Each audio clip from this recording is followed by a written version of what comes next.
ತರುವಿನ ನೆರಳು ಕೊಡುವಂತ ಸುಖವು ಕೊಡುವನು ಕೃಪೆಯ ದಿನವು. ಸ್ಥಿರ ಇರುವ ಮನ ಎನಗಿರಲಿ ಶರಣಾಗತಿ ಎಂದು ಬರಲಿ. ಭಗವಂತನ ಪ್ರಿಯ ಮಗನಿವನ ಸಾರಿ ಬದುಕು ಇರಲಿ.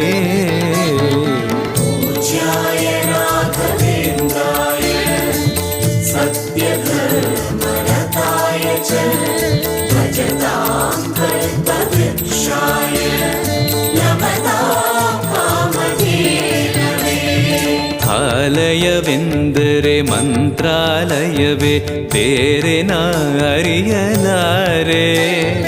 ರಾಜನು ಎಂದರೆ ಶ್ರೀ ಗುರು ರಾಜನೇ ಮತ್ತು ನಾ ತಿಳಿಯಲಾರೆ. ಆಲಯವೆಂದರೆ ಮಂತ್ರಾಲಯವೇ ಬೇರೆ ನಾ ಅರಿಯಲಾರೆ. ರಾಜನು ಎಂದರೆ ಶ್ರೀ ಗುರು ರಾಜನೇ ಮತ್ತು ನಾ ತಿಳಿಯಲಾರೆ.